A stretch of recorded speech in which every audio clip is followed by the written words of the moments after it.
Tensyonado ang mga tagpo ng ilipat ng ospital ang Chief of Staff ni Vice President Sara Duterte, Sabado na madaling araw. Ipinakita sa press con ng Philippine National Police kanina ang video na yan.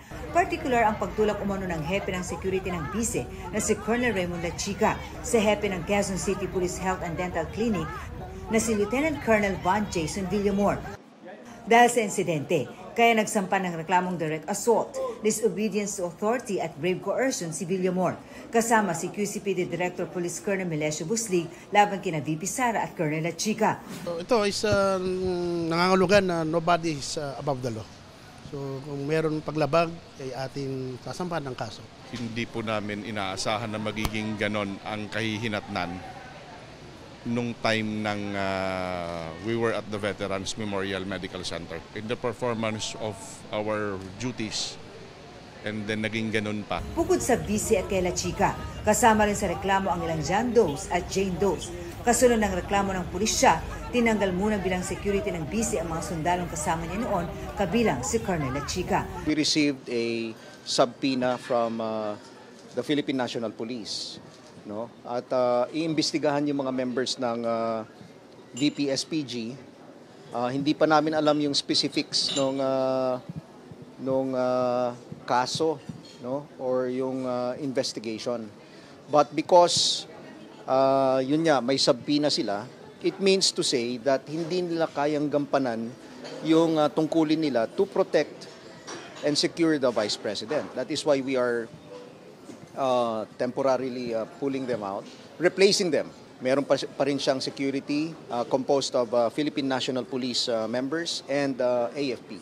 Ang mga inalis na sundalong security, pinalitan ng 25 pulis at itinalaga na sa Vice Presidential Security and Protection Group o VP-SPG. Sabi ni VP Sara, maghahain din siya ng kontrareklamo laban sa pulisya. Initially, we are filing charges against them as well. For disobedience, for kidnapping, for robbery. Hinihingan pa namin ng pahayag si Lachica. Si Presidential Advisor for Poverty Alleviation Larry Gadon naghain naman sa Korte Suprema ng disbarment complaint laban kay VP Sara. Ayon sa vice, naniniwala siyang hindi tatayo ang mga inihahandang reklamo laban sa kanya, kabilang ang umano'y grave threat at paglabag sa Anti-Terrorism Act dahil sa mga pahayag niya laban sa Pangulo, First Lady at House Speaker. Face value, it will not hold water. And then, ang pangalawa is yung grave assault. I believe, pinipilit na lang talaga nila na gawa ng kaso yung mga remarks ko. And pangatlo, natatawa ako sa violations on the anti-terrorism law kasi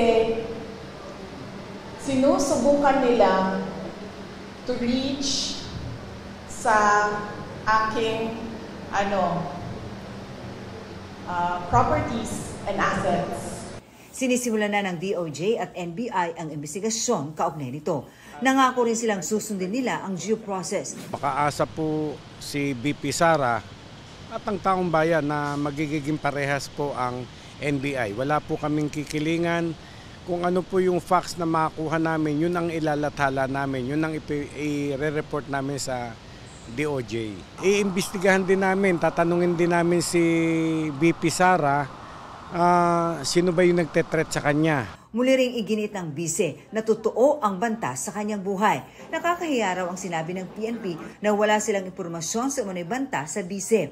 Nakakahiya sa buong mundo na ang Philippine National Police natin, who by the way has intelligence funds, hindi alam ang mga pangyayari sa ating bansa. Nakakahiya na meron tayong police na hindi nila alam ang threats sa Vice President. Nakakahiya yan, ma'am. Huwag sila magsasalita ng ganyan kasi nagpapakita yan ng incompetence ng Philippine National Police. May duda raw siya kung bakit hindi ito pinapansin ng administrasyon. Para makaupo si Speaker Martin Romualdez. The Vice President is the first in line.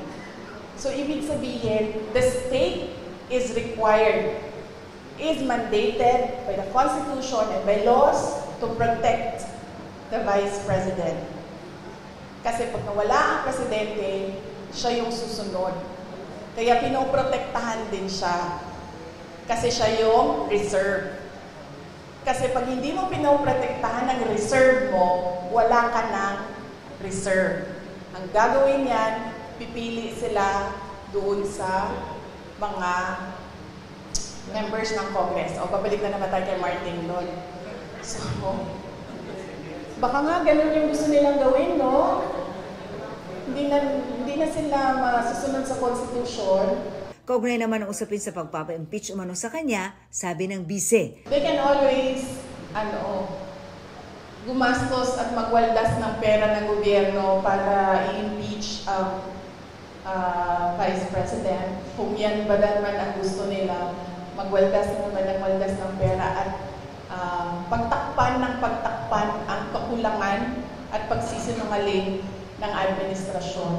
Para lang hindi mapansin ng mga tao na maraming mga pangako ang napako. At sa tanong kung may pag-asa pa sila magkaayos ni Pangulong Marcos, ito ang tugon ng bise. I really believe that we have reached the point of no return. And it is clear, ma'am, na